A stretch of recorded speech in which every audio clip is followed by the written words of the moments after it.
Good morning, everyone. I'm Dr. Lazarus, clinical psychologist with Amicus Medical Centers, serving Palm Beach, Broward, and Martin counties. Welcome back. Today is going to be our series number 3 for our month of September, Life After Retirement, #You Matter.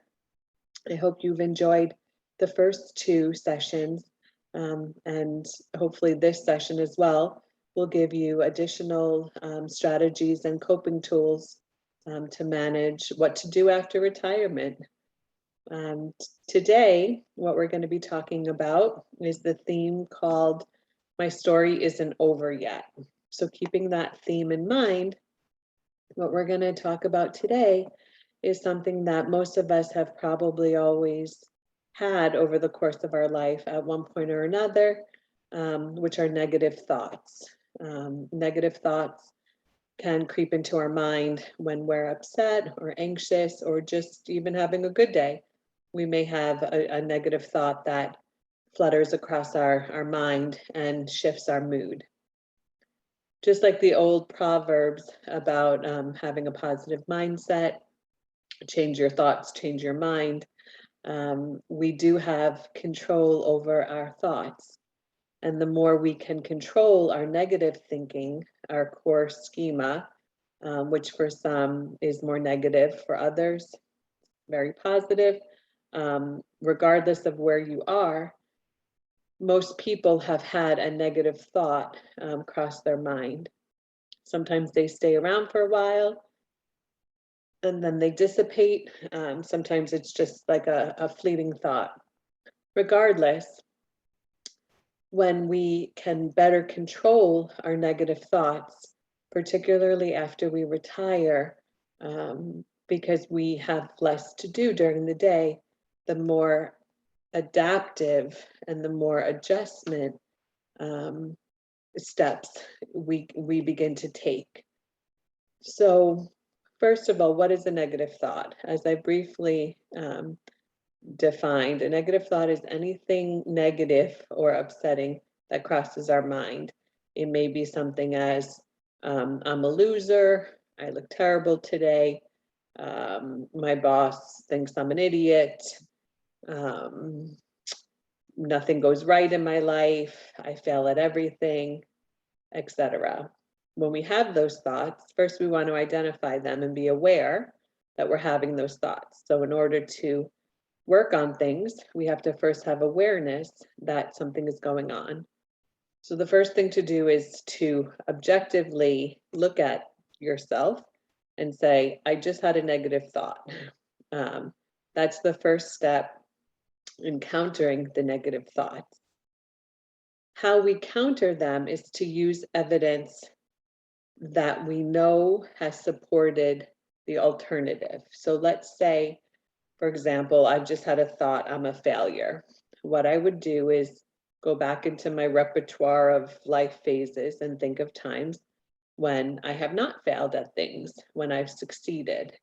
And I focus on what I did during those times when I've succeeded to help describe how my thought that I just had that I'm a failure is irrational or invalid. So the goal is to invalidate the thoughts. So by me saying, well, 6 months ago, I succeeded at that task, maybe I got this, maybe I can do this. That's invalidating the previous negative thought of I'm a failure. What we're essentially doing in that step is acknowledging our past accomplishments to invalidate the current negative thought. And that is a great strategy to utilize when any negative thought comes into our mind. Most people can do it for really any thought that you might have that's negative. Even if the past accomplishment doesn't exactly align to the negative thought that we're currently having, past accomplishments can still be useful and beneficial because they build our confidence. So the first step that you want to do is to be aware of the negative thought and then to invalidate it by countering it with past accomplishments. It also helps to establish future small goals. If we're unhappy about something, maybe we're trying to quit smoking or lose weight or start a project, but the negative thought is that I'm going to fail. If I start the project, I'm going to fail. If I start quitting smoking, I'm going to fail. Setting small goals that are realistic and obtainable is another way to counter the negative schema, which is our core pattern of thinking, because it helps set us up for success. So creating future small goals towards whatever it is that we're thinking negative about can help. Thirdly, it is important for everyone to have motivation. Lots of times people who struggle with anxiety or depression lack motivation to get going or to start something. So it's important to establish, however small it is, something to look forward to, whether it's a trip to Home Depot to buy a plant, or a future outing that we're going to take. Maybe it's even just speaking to a friend, calling a friend or family member, but something to look forward to can help manage the negative thoughts that get us down. Oftentimes people don't really know where to start to find motivation, and the two previous strategies of recognizing past accomplishments and focusing on small future goals can help us motivate. We sometimes may get immobile or just stuck if there's a project that we find too overwhelming, and then we never end up doing or taking the first step to start the project. So a small goal towards that project, again, whether it's quitting smoking, losing weight, going to the doctor, take the first step, create something small. Then once you accomplish it, that the fact that you accomplish that can then set your motivation higher to continue along the path. So continue to establish things to look forward to in life. Lastly, finding meaning. Life after retirement, as I mentioned during the first session, was about redefining who you are, who we are during retirement, as our structure and life has changed. So redefining ourselves with new passions, new meanings can help counter the negative thoughts. Sometimes we do have to be creative if we have physical limitations. But as I've always mentioned, something is better than nothing. So even, let's say you used to enjoy swimming, but your shoulder is causing you some pain. You may not be able to do the breaststroke, but you may be able to walk in the pool.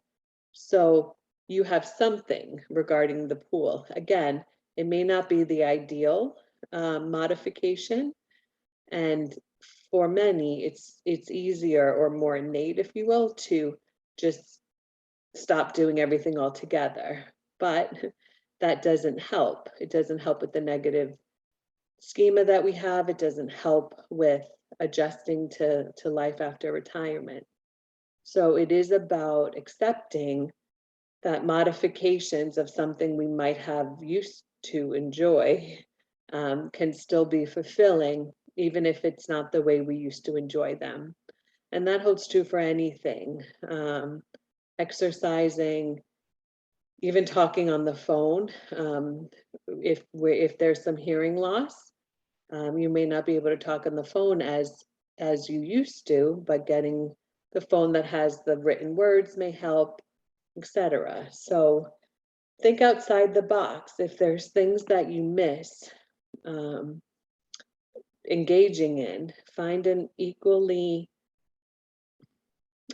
useful alternative, modification, and then begin to accept that although it may not be your ideal situation, something is better than nothing. These are helpful tools to recognize that even after retirement, you still have lots of life to live. Your story is not over yet. It begins with countering negative thoughts. So remember, being aware of your thoughts, focusing on past accomplishments, making future small goals that are realistic, having something to look forward to, and finding new passions and meaning. Hopefully that gives you guys additional tools for your toolbox. Look forward to seeing you next week, Wednesday at 11. Stay well, everyone.